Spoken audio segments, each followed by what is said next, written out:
할렐루야. 오늘 이 시간에도 주님을 예배하심으로 살아가시는 거룩한 주일, 주님의 가정들, 주님의 성도님들 되시기를 축복합니다. 9월 3일, 9월 첫째 주일입니다. 오늘도 주님께 예배하심으로 살아가는 또 우리가 주일 예배를 함께 드리셨겠지만 또 가정에서 또 개인적으로 함께 다시금 예배하심으로 나아가시는 거룩한 시간 되기를 축복합니다. 오늘 우리는 왕의 마지막 임무라고 하는 제목을 가지고서 말씀을 나누고자 합니다. 우리는 이틀 전부터 열왕기서 말씀을 시작했습니다. 지난 말씀에서 다윗의 왕위를 이어받는 문제가 불거지고 있었죠. 그래서 먼저 벌어진 일이 무엇이었습니까? 다윗의 아들 아도니아가 그 왕위를 이어받겠다고 자신이 왕인 것처럼 왕의 행세를 하면서 세력들을 모으기 시작했습니다. 이것은 솔로몬을 후계자로 삼았던 다윗의 결정을 무시하는 행동이기도 하고요. 또 다윗과 솔로몬 모두를 위협하는 행동이기도 했습니다. 그리고 지난 말씀 속에서 밧세바와 나단이 이 상황을 다윗에게 설명을 하게 되죠. 그리고 결국에 이 상황을 듣게 된 다윗이었습니다. 그리고 오늘 말씀에서 다윗은 곧바로 명령을 하게 됩니다. 솔로몬을 후계자로 공표하겠노라는 명령이었죠. 오늘 우리는 이 결정 과정 속에서 두 가지 포인트를 함께 보고자 합니다.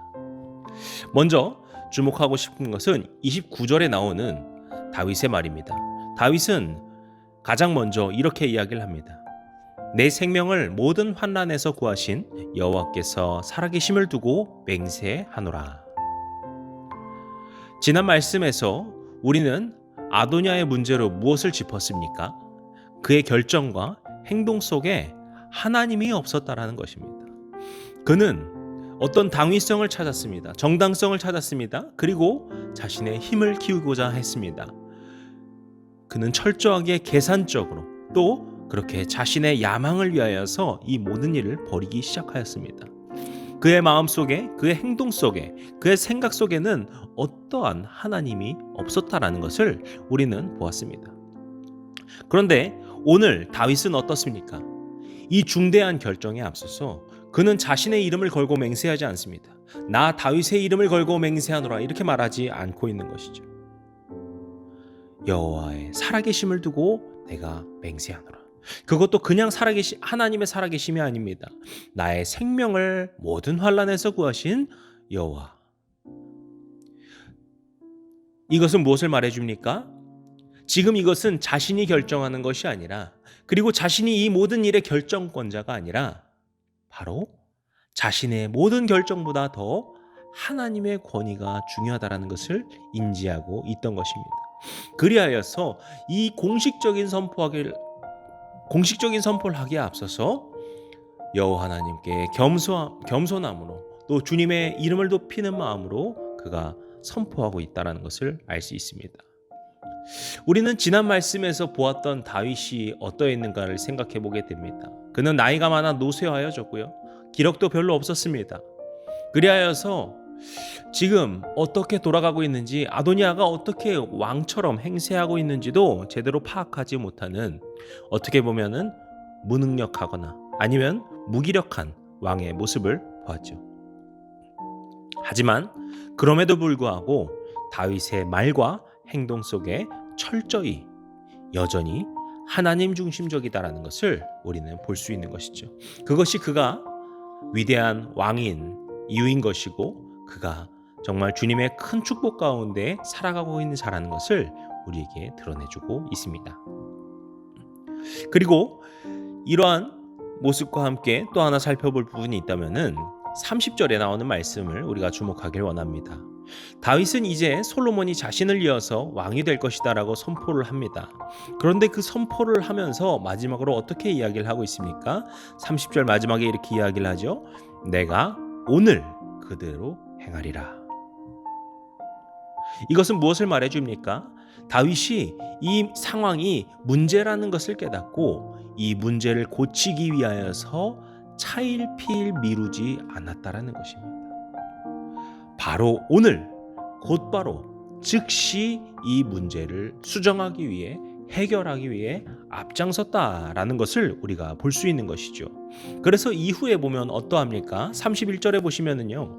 제사장 사독과 선지자 나단 그리고 여호야다의 아들 브나야를 부릅니다. 제사장 사독은 아도니아를 따르던 제사장 아비아달과 대척점에 있는 사람이라고 볼 수 있겠습니다. 그리고 브나야는 군사령관입니다. 그렇기 때문에 군사령관 요압과 대척점에 있는 사람이었죠. 그리고 선지자 나단은 지금 이 문제를 짚고 다윗에게 나온 자였고 다윗에게 하나님의 말을 대언해 주던 사람이었고 그렇게 선지자로서의 책무를 다하던 사람입니다. 그래서 이 세 사람을 불렀다라는 것은 아도니아와 비슷하게 혹은 훨씬 더 큰 권위를 가지고 정통성을 가지고서 그들이 말할 수 있도록 그 세 사람을 모았다라는 것이죠.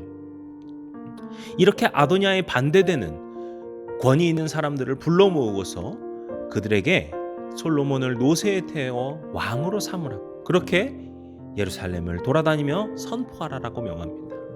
그렇게 공식적으로 솔로몬의 즉위식이 이루어지게 된 것입니다. 이 모든 과정이 상당히 신속하고 즉각적으로 문제를 해결하려 한 다윗의 결단으로부터 시작되어서 이것이 아름답게 해결된 것이죠. 우리는 하나님 앞에 옳지 않다고 생각되는 일을 해결하기 위하여서 무엇보다도 즉각적으로 행동하는 것이 중요합니다. 이것은 섣부르게 행동하라는 말이 아닙니다. 성급하게 하라는 것도 당연히 아니겠죠. 그런데 무엇이 중요하겠습니까? 혹 우리가 어떤 일을 하고 있을 때 그것을 죄라고 인식하는 순간이 있습니다. 혹 우리가 어떤 행동이나 어떤 말이나 무언가를 통하여서 누군가에게 상처를 주거나 아픔을 준다라는 것을 깨달았을 때가 있습니다.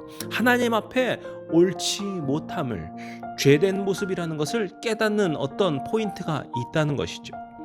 그런데 바로 이렇게 하나님 앞에 옳지 않다고 생각되는 일을 깨닫게 되었을 때 이것을 어떻게 할까?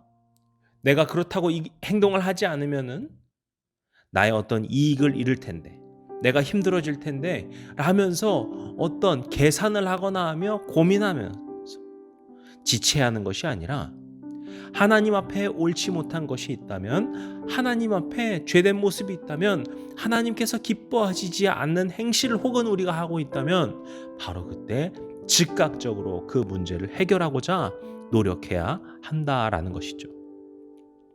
바로 이러한 다윗의 모습을 우리가 기억하며 그것을 붙들고 살아가시는 한 주가 되시기를 원합니다. 가장 먼저 무엇을 이야기했습니까?